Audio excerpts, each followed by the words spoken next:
Hello everyone, यह एक छोटा सा इंट्रोडक्शन लेक्चर होने वाला है फार्माकोकाइनेटिक्स के बारे में। अब देखो, फार्माकोकाइनेटिक्स क्या होता है। Pharmacokinetics movement of drug with in the body, movement of drug with in the body. अब इसे हम कैसे समझते हैं। मान के चलो, ये हमारा ड्रग है और ये हमारे पास एक पर्सन है। ये हमारे पास एक पर्सन है, इसने अगर ये ड्रग कंज्यूम किया तो ये ड्रग कंज्यूम करने के बाद ड्रग जाएगा उसकी बॉडी में।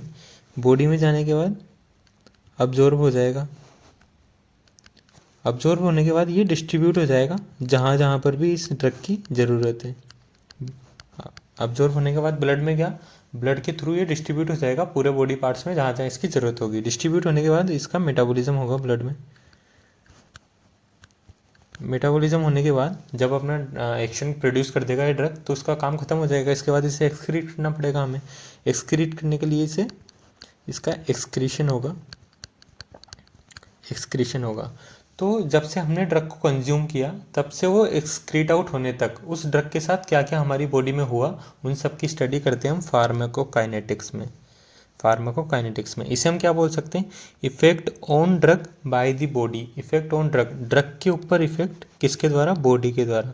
हमारी बॉडी ने ड्रग के साथ क्या क्या किया, ये सब हम स्टडी करते हैं फार्माकोकाइनेटिक्स में। मेनली हम क्या क्या पढ़ते हैं इसमें, ड्रग का अब्जॉर्प्शन, ड्रग के अब्जॉर्प्शन के बाद ड्रग का डिस्ट्रीब्यूशन, डिस्ट्रीब्यूशन के बाद मेटाबॉलिज्म, मेटाबॉलिज्म के बाद एक्सक्रीशन। मेनली ये चार प्रोसेस होती हैं, चार पिलर्स होते हैं, मेन पिलर्स जो फार्माकोकाइनेटिक्स में पढ़े जाते हैं। समझ आ गया फार्माकोकाइनेटिक्स क्या होगा। ड्रग जब से हम कंज्यूम करेंगे तब से उसका एक्सक्रीट आउट होने तक, एक्सक्रीट आउट होने तक उस ड्रग के साथ क्या क्या हुआ या हमारी बॉडी ने उस ड्रग पर क्या क्या इफेक्ट डाला, उन सब की स्टडी करते हैं हम फार्माकोकाइनेटिक्स में। ठीक है। इसके बाद अगर हम अब्जॉर्प्शन को डिटेल में पढ़ें तो अब्जॉर्प्शन मतलब movement of drug from site of administration into blood stream. जहाँ पर भी हमने ड्रग को अप्लाई किया या जो भी साइट ऑफ एडमिनिस्ट्रेशन है वहाँ से लेकर ब्लड स्ट्रीम में जाने तक का जो सफ़र होता है, उस प्रोसेस को हम बोलते हैं अब्जॉर्प्शन। मान के चलो, यहाँ पे हमने ड्रग को अप्लाई किया और यहाँ पर कहीं ब्लड सर्कुलेशन है, तो यहाँ से यहाँ तक जो ट्रेवल करेगा ड्रग, ये जो प्रोसेस होगी इसे हम क्या बोलेंगे, अब्जॉर्प्शन बोलेंगे। ठीक है। इसके बाद अब्जॉर्प्शन को कौन कौन से फैक्टर इन्फ्लुएंस करते हैं, मेनली फिजिकल स्टेट। लिक्विड होता है उसका अब्जॉर्प्शन फास्ट होता है एज कम्पेयर टू सॉलिड। ठीक है, लिक्विड का अब्जॉर्प्शन फास्ट होता है as compared to solid particles. इसके बाद अगर सोल्यूबिलिटी की बात करें तो जो लिपिड सोल्यूबल होते हैं ड्रग, उनका अब्जॉर्प्शन फास्ट होता है वाटर सोल्यूबल ड्रग से। क्यों? क्योंकि वो मेम्ब्रेन को इजीली क्रॉस कर पाएंगे। जो लिपिड सोल्यूबल होते हैं वो अनआयनाइज्ड होते हैं और वो मेम्ब्रेन को इजीली क्रॉस कर जाते हैं, जबकि जो वाटर सोल्यूबल होते हैं वो आयनाइज्ड होते हैं और वो मेम्ब्रेन को क्रॉस नहीं कर पाते। क्यों? क्योंकि उनके पास पोलरिटी होती है। ठीक है। तो जो लिपिड सोल्यूबल है उनका अब्जॉर्प्शन ज़्यादा फास्ट होता है।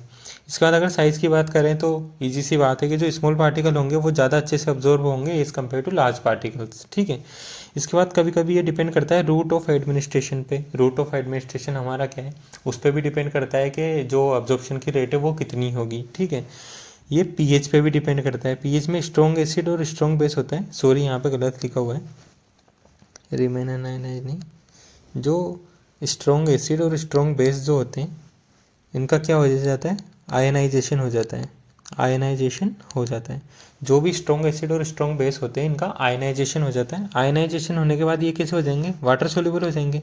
और वाटर सोल्यूबल का अब्जॉर्प्शन कैसा होता है, पुअर होता है। कैसा होता है, पुअर अब्जॉर्प्शन होता है। जबकि लिपिड सोल्यूबल का अब्जॉर्प्शन गुड अब्जॉर्प्शन माना जाता है। ठीक है।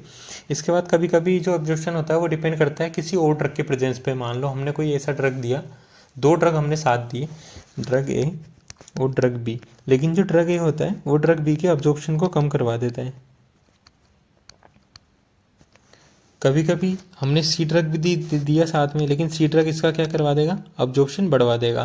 तो जो दूसरे ड्रग होते हैं उनकी प्रेजेंस पे भी डिपेंड करता है कि हमारा अब्जॉर्प्शन कैसा होने वाला है। ठीक है। इसके बाद जीआईटी और अदर डिजीजेस, मान लो हमने ओरली कोई ड्रग दिया लेकिन हमारे जीआईटी में जो ओरल कैविटी है, हमारा स्टमक है, इन सब में अगर हमें कोई दिक्कत है या कोई डिजीज़ है तो उसके वजह से भी अब्जॉर्प्शन हमारा अफेक्ट हो सकता है। ठीक है। ये हो गया अब्जॉर्प्शन। इसके बाद जो आने वाले लेक्चर हैं उनमें हम पढ़ेंगे bio availability, first pass metabolism, bio transformation, plasma half life और काइनेटिक्स। उसके बाद हम पढ़ेंगे थेरापेटिक ड्रग मॉनिटरिंग और फिक्स डोज कॉम्बिनेशन। ये सब हम फार्माकोकाइनेटिक्स में ही कंटिन्यू करने वाले हैं। फार्माकोकाइनेटिक्स